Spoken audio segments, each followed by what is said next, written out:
పని చేయబోతున్నారు.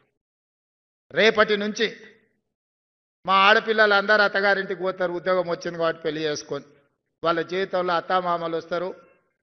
మరి అత్తమామల్నే చూసుకోవాలి, తల్లిదండ్రులను చూసుకునే బాధ్యత లేదా అని మీరు అనుకుంటే ఈనాడు తల్లిదండ్రులు కొడుకైనా బిడ్డైనా సమానంగా చూసుకుంటారు.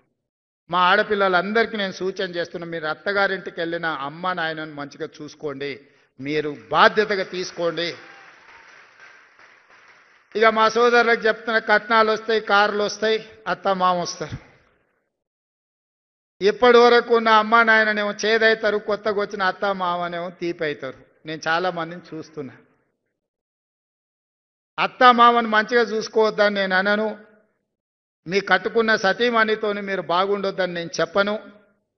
కానీ మీరు అధికారులు అయినంటే మీ తల్లిదండ్రుల యొక్క కష్టము శ్రమ వాళ్ళ రక్తాన్ని చెమటగా మార్చి మిమ్మల్ని భుజాల మీద మోసింది కాబట్టి ఇవాళ మీరు అధికారులు అయ్యింది. మీ తల్లిదండ్రులను మరవకండి, వచ్చిన ఊరును కన్న తల్లిదండ్రులను మరవకండి, మన నేపథ్యాన్ని మరవకండి. మీరు ఏ కుర్చీలో కూర్చున్నా మీ ఎదురుకొచ్చి నిలబడ్డ ఒక పేదవాడు మీ కళ్ళల్లో మీ తల్లిదండ్రులే ఒక అధికారి దగ్గర పోయి నిలబడితే ఏం పరిస్థితి ఉంటుందో మీరు అది ఒక్కసారి ఆలోచనలకు తెచ్చుకోండి. సహాయం నిస్సహాయంగా మన దగ్గరకు వచ్చేవాడికి సహాయం చేయడమే మన బాధ్యత. ఈరోజు మీకు ఇస్తున్న అధికారం నిస్సహాయులకు సహాయంగా అండగా నిలబడే అధికారం ఈరోజు ఈ ప్రభుత్వం ఇస్తుంది. నేనైనా మీరైనా మనమైనా నిస్సహాయులకు సహాయం అందించడమే మన బాధ్యత.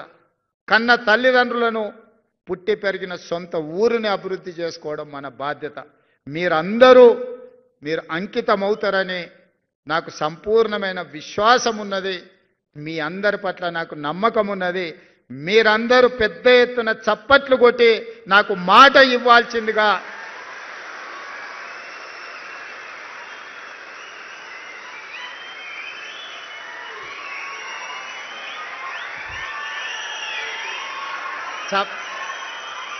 చప్పట్లే కదా కొట్టేసినాం.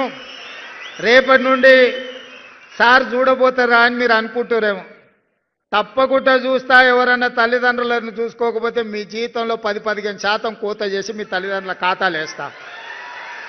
చట్టమే తెస్తున్నా, ఆ చట్టాన్ని మీతోనే రాపిస్తా. తల్లిదండ్రులను చూసుకోని వాళ్ళ జీతాల నుంచి 10-15% జీతంలో కోత విధించి మొదటి నాడు మీ అకౌంట్లో ఎట్లయితే జీతం పడుతుందో మీ జీతంలో నుంచి ఆడబిడ్డ అయినా మగబిడ్డ అయినా ఆ జీతం తల్లిదండ్రుల ఖాతాలకు పోయేటట్టు ఖాతా తెరిచి మీ జీతాలు మాత్రం అక్కడికి బదిలీ చేస్తా.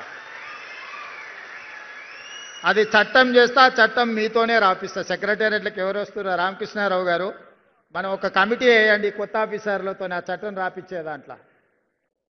మళ్ళీ వాళ్ళు మాకేం తెలియదు అందులో ఏముందో అంటారు. కాబట్టి ఇందులో నుంచి సెక్రటేరియట్కి వచ్చే ఆఫీసర్స్ ఎవరైతే ఉన్నారో వాళ్ళతోనే ఒక గ్రూప్ ఆఫ్ ఆఫీసర్స్తో ఒక కమిటీ వేసి బేసిక్ డాక్యుమెంట్ వాళ్ళతోనే తయారు చేయించండి. అప్పుడు మేం చేసిన చట్టం ఖచ్చితంగా అమలు జరుగుతుందని వాళ్ళకి నమ్మకం వస్తుంది. అదేవిధంగా